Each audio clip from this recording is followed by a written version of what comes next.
Et nous enchaînons à présent avec Enjeu Patrimoine. Nous allons tenter de comprendre ensemble comment préparer sa retraite et surtout comment intégrer la réforme des retraites dans la stratégie de préparation de sa retraite. Pour en parler, nous avons le plaisir de recevoir sur le plateau de Smart Patrimoine Fanny Dessat. Bonjour Fanny Dessat. Bonjour Nicolas. Bienvenue sur le plateau de Smart Patrimoine. Vous êtes consultante patrimoniale senior au sein de la maison Erez. Nous avons le plaisir de recevoir également Valérie Batigne. Bonjour Valérie Batigne. Bonjour Nicolas. Vous êtes dirigeante et fondatrice de Sapiendo Retraite. Depuis le 1er septembre 2023, depuis il y a quelques jours, à peine un peu plus d'une semaine, ça y est, la réforme est entrée en vigueur et on passe progressivement d'un âge légal de départ à la retraite de 62 ans à 64 ans.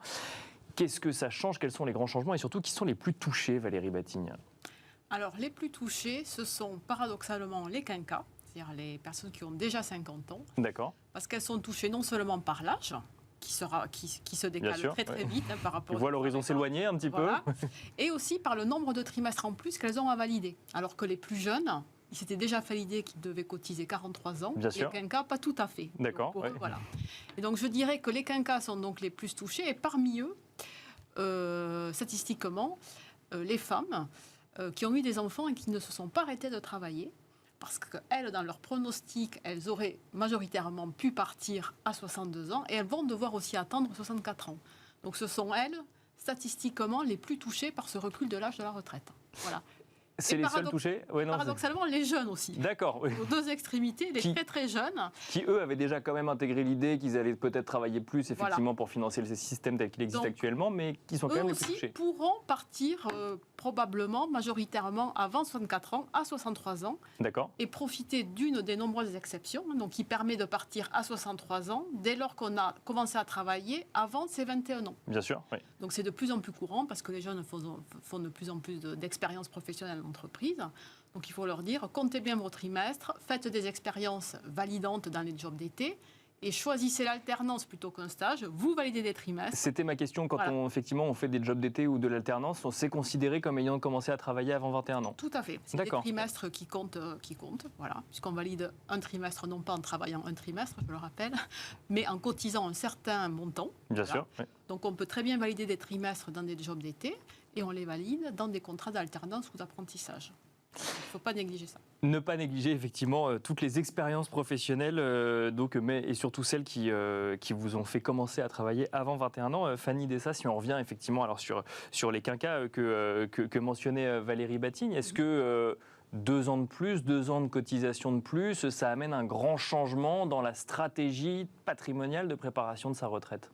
Pas réellement dans les faits. C'est vrai que le premier conseil, en tout cas c'est celui que l'on donne chez Maison Erez, c'est d'anticiper au maximum.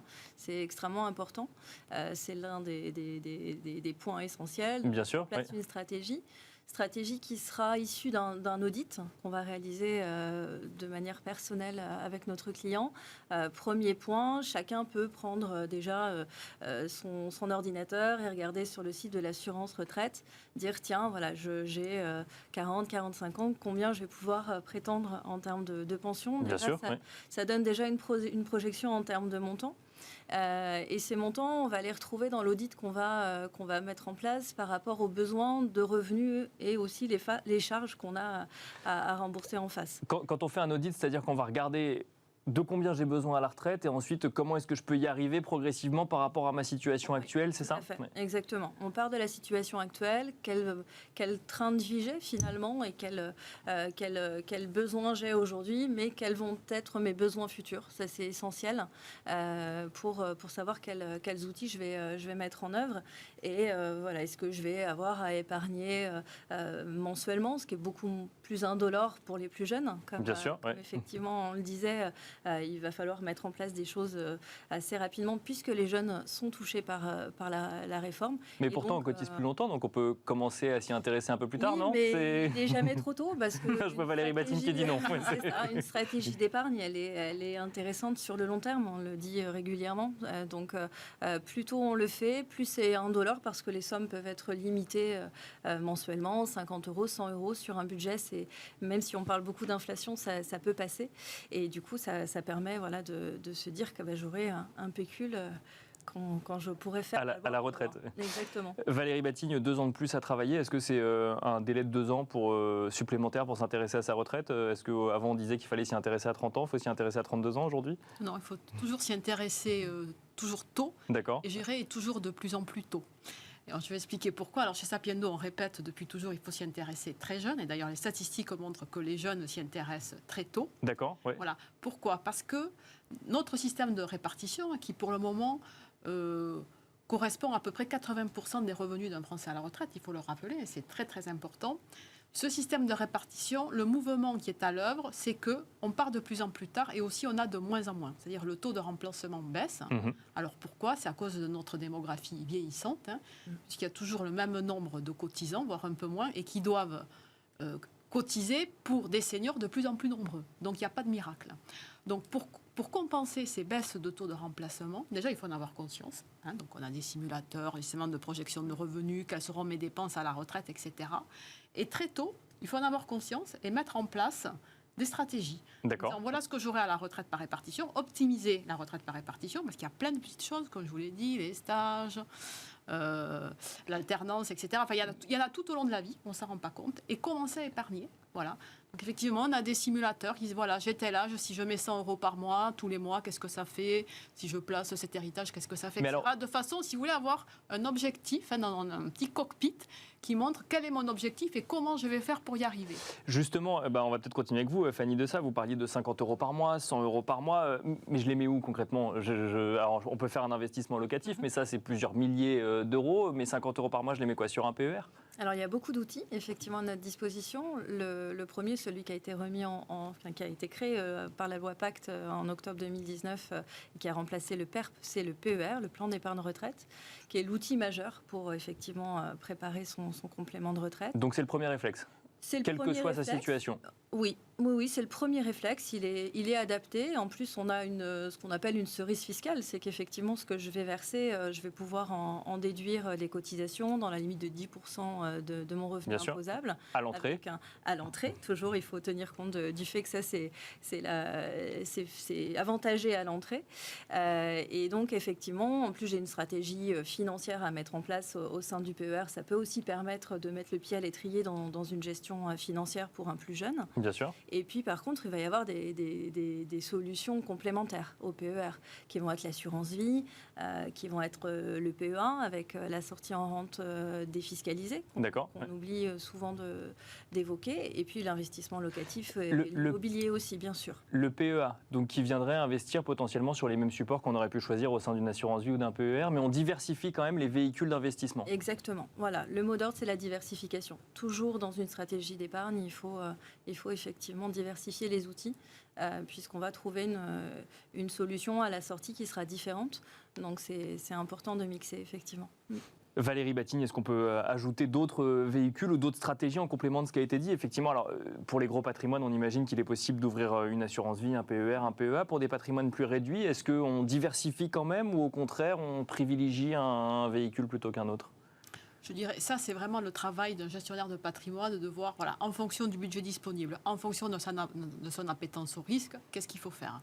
L'essentiel pour nous, c'est de bien comprendre, en termes de montant de budget, qu'est-ce que j'aurai avec ma retraite par répartition, de combien j'aurai besoin, avec simulateur de dépenses à la retraite, et quel budget je peux avoir pour investir par ailleurs. Voilà. Et je dirais que ce qui est très, très important aussi et qui peut rapporter gros, c'est vraiment prendre soin, optimiser sa retraite par répartition, parce qu'il y a vraiment des choix qu'on fait ou qu'on ne fait pas, qui peuvent rapporter autant qu'un placement. D'accord. Ça veut dire, on dépense tous, quand on est salarié, 37% de l'équivalent de son salaire net dans des cotisations retraite par répartition. C'est compliqué, il y a des règles, ça s'optimise, il y a des pièges à éviter. Et nous, voilà, il faut vraiment prendre conscience que c'est comme un placement. Il faut comprendre comment ça marche, se faire conseiller, et là on gagne des trimestres pour l'optimiser, ou des euros. Enfin, c'est en sonnant et trébuchant. Voilà. Donc la retraite, c'est vraiment un tout, répartition, capitalisation. Il faut vraiment avoir une approche globale. Et c'est comme ça qu'on arrive au montant maximum. Donc la stratégie, c'est pas que de compenser avec de la capitalisation, mais effectivement d'optimiser la stratégie de répartition. Fanny Dessat, une question également, parce qu'on a parlé des jeunes, des plus jeunes. On a vu beaucoup alors effectivement, de parents, peut-être avec une certaine connaissance financière, ouvrir des assurances vie à leurs enfants pour effectivement bénéficier d'une fiscalité avantageuse, donc après la fameuse 8e année. Est-ce qu'on doit imaginer aujourd'hui, dans ce contexte de réforme des retraites qui pourrait être amené à re-arriver dans les prochaines années, que des parents doivent ouvrir un PER pour leurs enfants, par exemple? Est-ce qu'à 18 ans, il faut ouvrir un PER? Alors, c'est un vaste sujet. Ça peut être effectivement une opportunité que de créer un PER pour ses enfants. Maintenant, il faut être vigilant dans l'aspect déduction. D'accord. La déduction fiscale, où on peut avoir effectivement des approches différentes de par l'administration fiscale qui peuvent parfois effectivement tirer un petit peu la sonnette d'alarme sur des formes un peu peut-être abusives de l'utilisation de l'outil.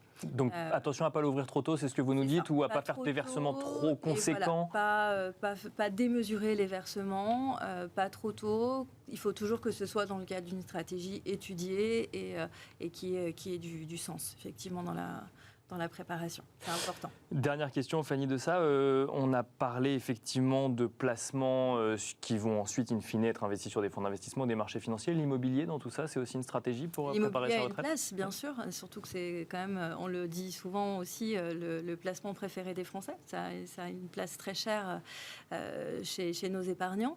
L'immobilier locatif est une solution très intéressante. Alors toujours pareil, dans une optique ou en tout cas en préparant de manière très minutieuse la fiscalité. On peut ajouter un revenu de revenus fonciers un peu important. Il faudra voir si on se tourne plus vers le meublé ou vers la location nue. Donc c'est vrai que ça peut être des stratégies intéressantes. Puis le point d'ancrage, c'est aussi la détention de sa résidence principale. Si on peut éviter d'avoir une charge Bien sûr, en termes d'installation et en tout cas de logement, c'est quand même l'idéal pour avoir un revenu plus intéressant. Merci beaucoup Fanny Dessat, consultante patrimoniale senior au sein de la Maison RS. Merci également Valérie Batigne, dirigeante et fondatrice de Sapiendo Retraite. Merci à vous et on se retrouve tout de suite dans l'œil du CGP.